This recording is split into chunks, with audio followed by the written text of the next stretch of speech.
Hi friends, Sunday special பால் கொழுக்கட்டை எப்படி செய்கிறதுன்னு பார்க்கலாமா? யூசுவலாக நீங்கள் பால் கொழுக்கட்டையை தண்ணியில் வேக வச்சு வெல்லம் இல்லைன்னா சுகர் மிக்ஸ் பண்ணி தேங்காய் பால் இல்லைன்னா பசும்பால் போட்டு தான் சாப்பிட்ருப்பீங்க. பட் எங்கள் அம்மா டிஃப்ரெண்ட்டாக செஞ்சு தருவாங்க. அதை தான் உங்களுக்கு நான் செஞ்சு காமிச்சிருக்கேன். வாங்க பார்க்கலாம். கடலப்பருப்பை நல்லா 3 to 4 டைம்ஸ் நல்லா கழுவிடுங்க.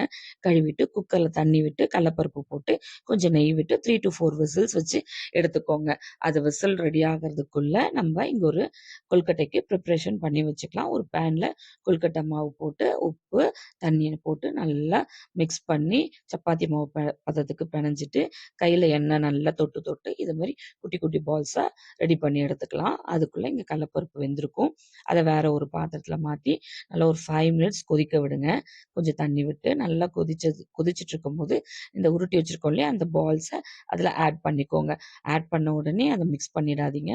ஒரு 2 to 3 செகண்ட்ஸ் அதை விட்டுட்டு அதுக்கப்புறமா அதை மிக்ஸ் பண்ணிங்கன்னா அது நல்லா சூப்பராக இது மாதிரி நல்லா மிக்ஸ் ஆகி வரும்.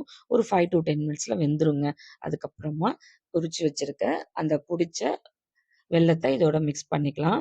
மிக்ஸ் பண்ணி நல்லா கிளறி விட்டிங்கன்னா அதுவும் ஒரு 3 to 5 மினிட்ஸில் நல்லா அது கரைஞ்சிரும். கொஞ்சமாக கல்லுப்பு இதில் ஆட் பண்ணிக்கலாம். எந்த ஸ்வீட் செஞ்சாலும் கல்லுப்பை சேர்க்கும்போது அந்த டேஸ்ட் ரொம்ப நல்லா என்ஹான்ஸ் பண்ணி கொடுக்கும். அது ரெடி ஆனதுக்கப்புறமா நான் இதில் நெய் போட்டு முந்திரி பருப்பு வறுத்து போட்டிருக்கேன். எந்த ஸ்வீட் செஞ்சாலும் எனக்கு இது மாதிரி செய்ய ரொம்ப பிடிக்கும். இது ஜஸ்ட் ஆப்ஷனல் தான். உங்களுக்கு பிடிக்கலன்னா அதை ஸ்கிப் பண்ணிக்கோங்க. இது நல்லா ரெடி ஆனதுக்கப்புறமா கொஞ்சமாக ஏலக்காய் தூள் போட்டு இறக்கிட வேண்டியதாங்க. அவ்வளோதான், பால் கொழுக்கட்டை ரெடி ஆயிடுச்சு.